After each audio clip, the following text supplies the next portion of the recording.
Why did the Romans tax the Jews? The great mystery of Roman taxes on the Jews, living in a sacred land, deeply connected to their beliefs and traditions, but under the rule of a powerful and ruthless empire. A people devoted to their faith, but compelled to pay tribute to foreign rulers who rule with an iron fist. Why did the Romans, masters of the ancient world, impose heavy taxes on the Jewish people? Today, in this ancient history video, we will understand the events that shaped this tense relationship. Welcome to the Ancient Civilizations channel, where we seek out the mysteries of the past and discover their connections to our present. To understand why the Romans taxed the Jews, we must first understand the political and social context of the time. Judea was a strategically vital region, both militarily and economically. Nestled in the center of the Middle East, it straddled important trade routes connecting Europe, Asia, and Africa. This geographic importance alone made it a coveted prize for empires, including Rome. However, Judea was not just a land of trade, it was a land steeped in religious fervor. For centuries, the Jewish people had cultivated a deep connection to their faith and traditions, centered on the Temple in Jerusalem. But this same devotion also made them a distinct and often resistant subject within Roman rule. How could a people so committed to their autonomy and unique identity coexist with Rome's expansive ambitions? The Roman Empire, at its height, thrived on a complicated system of taxation to support its vast army, infrastructure, and administration. Provinces like Judea were an integral part of this system, expected to contribute wealth to the imperial treasury. Yet for the Jewish people, the imposition of Roman taxes was more than an economic burden. It was a spiritual affront. Many saw these taxes as an unwelcome reminder of their subjugation to pagan authority. From the beginning of Roman involvement in Judea in 63 BCE under Pompey the Great, taxation became a tool not only of economic control, but also of political subjugation.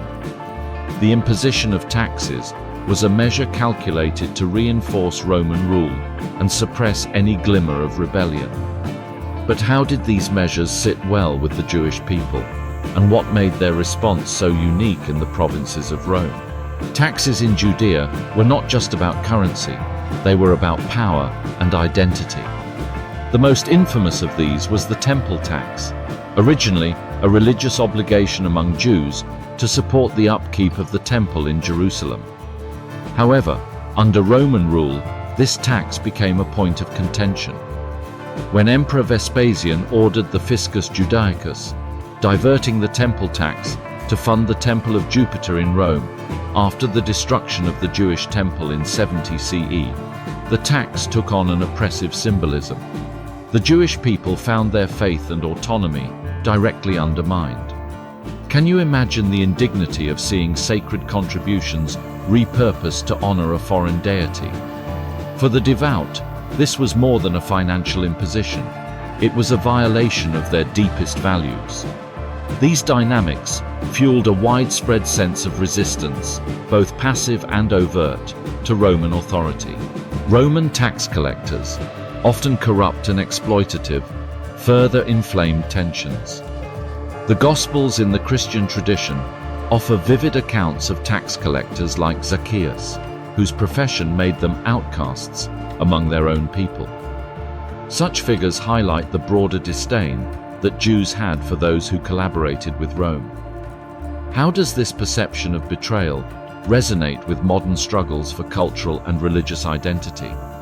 Amid this backdrop, movements like the Zealots emerged, rejecting the Roman government and its tax system altogether. They saw these taxes as not only unjust, but as a betrayal of God's sovereignty over his chosen people.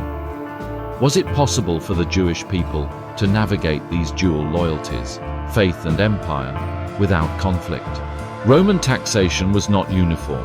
It varied depending on the province, its wealth, and its resistance to imperial control.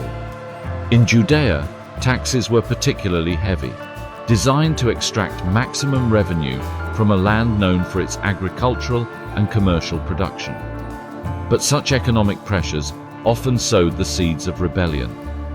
The Jewish revolt of 66 to 70 CE was, in part, a response to unbearable taxation. For years, Judea had been seething with unrest as Rome's demands became increasingly untenable. Farmers, merchants, and laborers felt the brunt of these taxes, and the resulting economic disparity created deep fractures in Jewish society. A pivotal moment in the build-up to the revolt was the looting of the temple treasury by the Roman governor Gessius Florus. This act was seen as an unforgivable desecration and a blatant display of imperial greed. How could a people endure such exploitation without reaching a breaking point? The revolt itself was a brutal affair, ending with the destruction of Jerusalem and its temple, the very heart of Jewish spiritual life. This devastation, however, did not extinguish the Jewish spirit. Instead, it marked the beginning of a diaspora that would redefine Jewish identity and resilience. But what lessons can we draw from this story of resistance against overwhelming odds? The Roman taxation of the Jews had ramifications far beyond economic matters. It shaped the development of Jewish communities across the empire and influenced early Christian narratives. The Gospels, written during or shortly after these tumultuous events, reflect the tensions of the time, often depicting Roman authority and Jewish collaboration in complex ways. Jesus' famous statement, "Render unto Caesar what is Caesar's, and unto God what is God's," encapsulates this tension. How did early Christians interpret this message in a world where Roman taxation loomed large? For some, it represented a pragmatic coexistence with imperial authority. For others, it was a call to prioritize spiritual commitments over worldly obligations.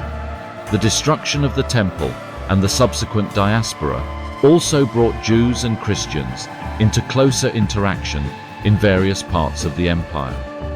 While sharing common roots, these communities diverged in how they navigated life under Roman rule.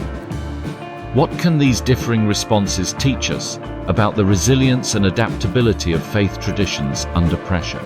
The Roman taxation of the Jews was more than a policy. It was a profound and contentious episode that revealed the fragility of empires and the strength of faith.